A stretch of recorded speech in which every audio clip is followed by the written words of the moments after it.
Welcome back to Ravens Today. Happy Labor Day to all of you guys that have been tuning in to the videos. I'm your host, Connor Gioffreda, giving you all the latest updates on anything and all things Ravens. Please make sure to subscribe to the channel, like the videos. Let's dive into the latest Ravens news I have for you today.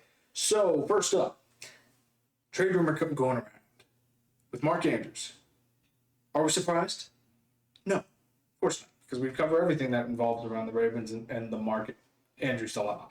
Now, recent developments have been the Ravens are looking at trading Mark Andrews to the Panthers for Brady Christensen, offensive lineman Brady Christensen, and getting a fourth round pick from the Panthers as well.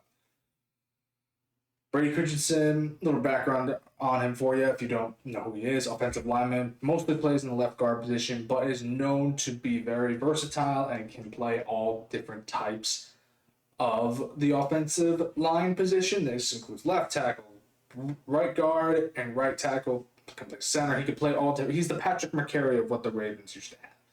So, my thoughts on this. Brady Christensen is one of the decent offensive linemen in the league, and he can play all of positions on the offensive line. Besides the fact that Isaiah likely can step up in that starting position, which he absolutely does deserve, in my opinion, but we're not gonna tell anyone else that. I think this is a reliable trade option for the Ravens, specifically because I've mentioned this many, many times. If Daniel Falele is very inconsistent, we have a guy like Brady Christensen put into there. Mind you, he's been in the league for a little while now, since the 2021 NFL draft. He has that veteran presence, and he knows how to play every position. He could do that. We could bench Falele, put Christensen there, and he'd probably have a lot better passing and running block grade than Falele does consecutively. Okay? So, in a fourth round pick out of it, we know Eric DeCosta loves his draft picks, so we could probably find another guy in there that we can use for the Ravens. It could be a star in the making. We never know. So, do I like this trade? Sure. Do I think the Ravens are going to bite at it? Maybe. I mean, we do need a guy, like a good backup that could play any positions. If that makes sense. We need a Patrick McCarry guy. Christensen could absolutely replace McCarry because we lost McCarry already. So I'm just saying, injuries do pile up, and if we get him, we have a guy that could fill the offensive lineman position no problem and not have to be trained. Not have to go through the ropes, or not have to rely on rookies who are inexperienced in the NFL, or tackles that just aren't good. There's a reason why they're backups. Well, anyway, so it's a reliable trade in my opinion. Please comment down below your thoughts on this trade if this were to happen. Moving on, so here's another one for you. David Ojabo on thin ice. Mind you, he did make the roster. He was not cut. He was not part of those cuts. Like I said in the previous video, Jalen Arbor-Davis was cut from the Ravens, which is the most surprising part for everyone. Because, he stood out on defense in the preseason and in training camp. So it was like, wow, okay, all right. I mean, sure, he has had a history of injuries, but again, David Ojabo made the roster. So apparently he is on thin ice, though. It's like basically saying, hey, you're making a team, but you really got to show us something early on in the season. You can't be,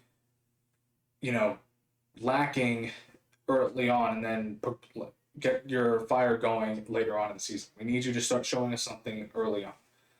I've been skeptical about David Ojabo because, mind you, he did have a highlight play when he took Anthony Richardson out in that preseason game against the Colts. He hit him so hard, Anthony Richardson went down to second string.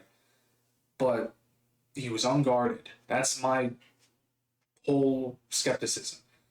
He was unguarded, and he got to the quarterback. Mind you, he got to Anthony Richardson pretty fast, but still, you always have to look at how he would do if someone was guarding him, would he be able to spin out of it, push out of it, whatever, get the pressure there?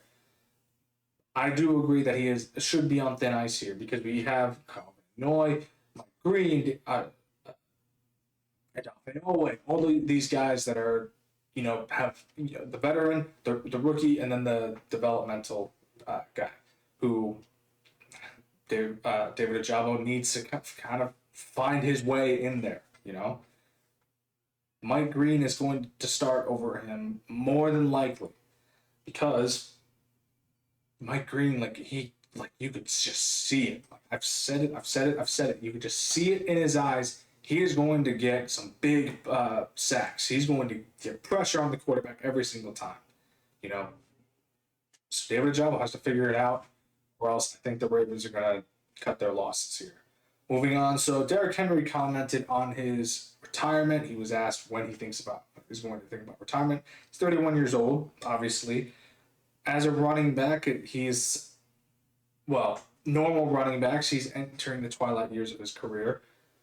Derrick Henry said, "I'm going to hang up when I feel like it's time, but I have no interest in slowing down."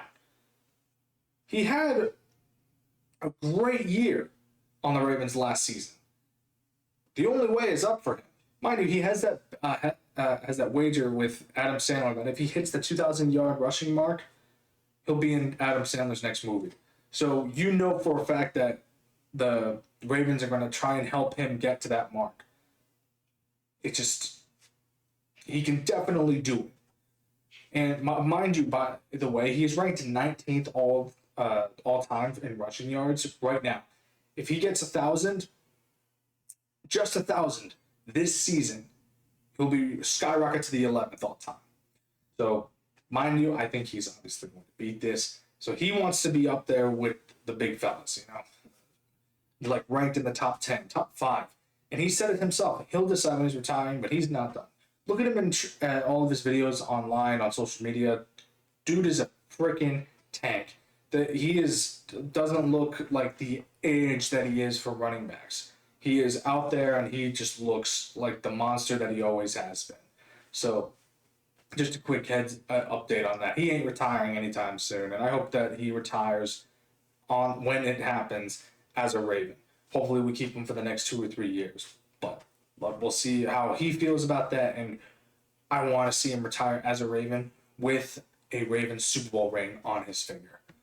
Last part here. So Lamar Jackson has made waves as a more vocal leader in this team. Not just on the offense, but defense as well. Players have come out and said that, he's been a lot more vocal in the locker room, been a lot more critical of during practice, talking with his offense and talking with his defense, telling them they have to be better. This is what we're gunning for. I mean, what else can you say? Mind you, Lamar Jackson wasn't as vocal as a leader earlier on in the NFL. He just wasn't. He was quiet. He was the quiet leader in some aspect here. He did have some moments where he was the guy that the Ravens looked to in terms of, hyping him up, trying to figure out what they need to work on and stuff like that. But now he's taken that in a more full-time aspect because he knows, I'm the quarterback. These guys rely on me. I have to be a leader here. If they don't like what I have to say, tough love here. You got, I'm going to call you out if you aren't doing what you're supposed to be doing, which I like this. If you're not doing what you're supposed to be doing, Lamar's going to tell you. He's going to say, you need to line up on the line here. You false started. Why did you do that? It's just better to see that our quarterback is getting way more critical of his guys. And mind you, he's also praising them for the plays that they make. We've always seen that. We've always seen Lamar Jackson give praise where it's deserved in every interview, on the field, off the field. It's great to see that Lamar Jackson has taken a more vocal leadership position according to his teammates. Thank you for tuning into Ravens Today. I'm your host, Connor Gioffreda. Again, please subscribe to the channel, like the video. I will catch you all later.